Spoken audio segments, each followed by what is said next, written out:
Em 2005, eu entrei na Defensoria Pública do Rio solicitando também os mesmos direitos. Então, foi feita uma ação civil pública contra o Estado do Rio de Janeiro. Essa ação foi dada entrada em 2005, estamos em 2014.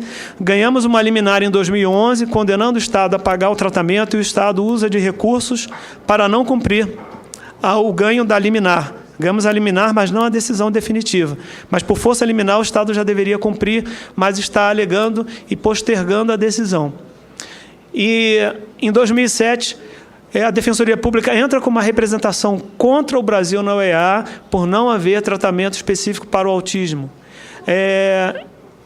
Primeira lei municipal do Brasil, Lei 4.709, que eu ajudei a fazer, e o primeiro artigo reconhece a pessoa com autismo como pessoa com deficiência, porque eu sempre pensei nisso.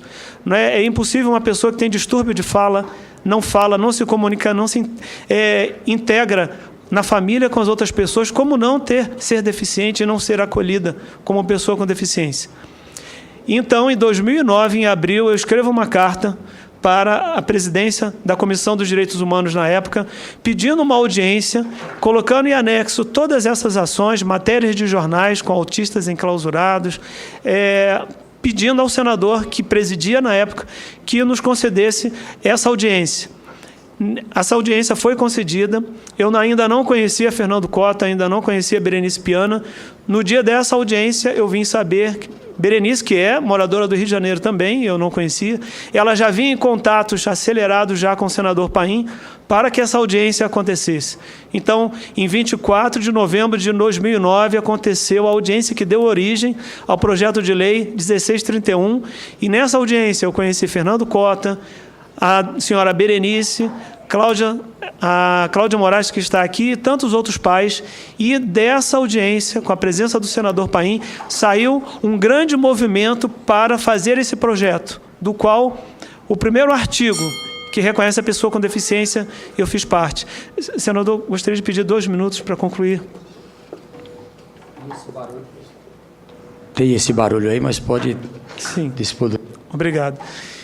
E, em seguida, as matérias de jornais que eu falei, que me moveram a deixar o anonimato, sair da inércia e sair na luta de políticas públicas. Por favor, você poderia clicar ali no link do Jornal Extra de agosto de 99.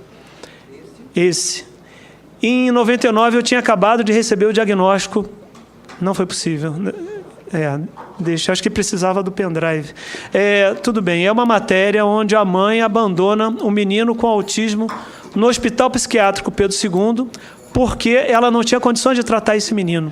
Quando eu li essa matéria, eu pensei, meu Deus, eu tenho condições de pagar pelo tratamento do meu filho, mas uma pessoa que não tem condições abandona um menino de 10 anos que não falava, com autismo severo.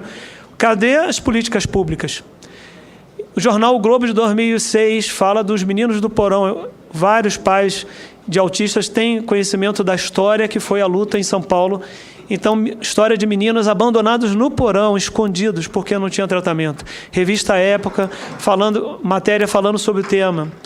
De 2007, 2008, autistas em cativeiro, a história de meninos enclausurados em casa. E no site do Senado, em 2010, uma senhora do Ministério Público veio trazer a denúncia de que em abrigos estavam sendo colocados autistas abandonados, porque os pais não tinham como tratar e colocavam em abrigos como se em zoológico de gente fosse. Então, todas essas matérias eu coloquei nessa petição, nessa carta pedindo audiência. E tudo isso por quê? Por causa dos nossos direitos. O direito à saúde, artigo 196 da Constituição, é dever do Estado garantir políticas sociais e econômicas de acesso universal e igualitário aos serviços de saúde. Artigo 197, a Lei 8.080 do SUS, vou passar, mas é para que vocês vejam que leis já nos garantiam atendimento. A Lei 7.853, a Lei dos Direitos da Pessoa com Deficiência, que garante saúde, educação. Não se pode discriminar a pessoa com deficiência, é crime. A Convenção dos Direitos da Pessoa com Deficiência de 2006, a família é o núcleo natural e fundamental da sociedade, tem o direito de receber e proteger da sociedade e do Estado as pessoas com deficiência. Propósito primeiro, que é promover, proteger e assegurar o desfrute igualitativo de todos os direitos humanos e liberdades fundamentais. Tudo isso se resumiu no projeto de lei que originou a Lei 12.764 e do qual nós estamos aqui para lutar pela implementação.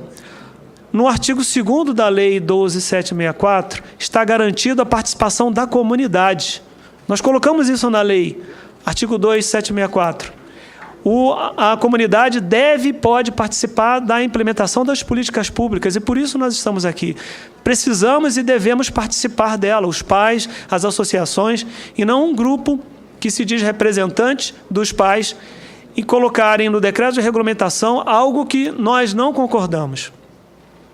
Portanto, é dever de todo cidadão brasileiro consciente dar o melhor de si para que o convívio com as demais pessoas seja justo e solidário, fruto de processos culturais e educacionais, para que alcancemos uma organização social tão necessária quanto o ar que respiramos.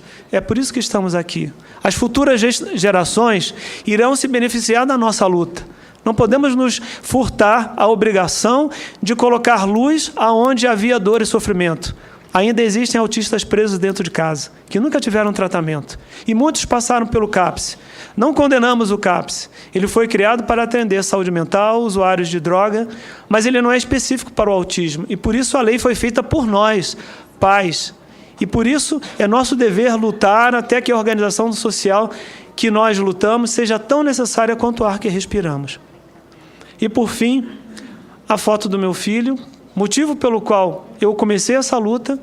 Meu filho não faz atendimento público, é privado. Eu estou aqui defendendo os direitos das pessoas que não podem estar. E eu tive a graça, o privilégio de quem luta, de quem persiste, ver meu filho se formar o ano passado no ensino médio, sabendo que ele é um representante desse segmento. Muitos meninos poderiam estar nessa condição, deveriam estar, mas não estão, porque não receberam o diagnóstico precoce, não tiveram estimulação adequada, e por isso que ele está aqui. E ele não teve um momento fácil durante toda a sua vida. Durante a escola sofreu muito bullying, agressões físicas, levou cusparadas na escola porque não era compreendido, mas esse menino é um exemplo de luta. Como o pai acabou de dizer, o Ronaldo, para mim é um privilégio ser pai de um menino com autismo. Isso deu à minha vida muito mais dignidade e por isso nós estamos aqui, pais, lutando e desejando que o amanhã tenhamos uma sociedade melhor, sem discriminação, onde o autista estimulado possa se formar, possa trabalhar e possa viver de maneira digna. Muito obrigado. Nós aqui agradecemos e parabenizamos aí por esse exemplo, essa vitória do Rafael. Passamos imediatamente a Evelyn Diniz. Acho que vão ter que trocar aí de lugar. Antes, eu queria só, enquanto a Evelyn se organiza, foi trazido aqui à comissão, já é público, foi publicado no Facebook,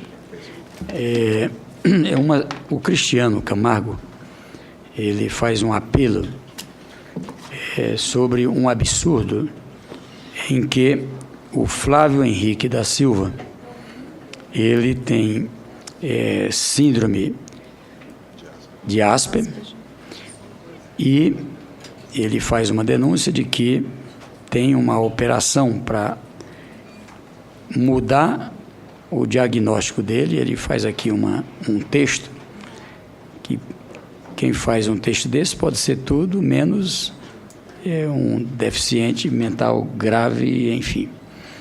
E ele faz aqui um texto em que ele denuncia que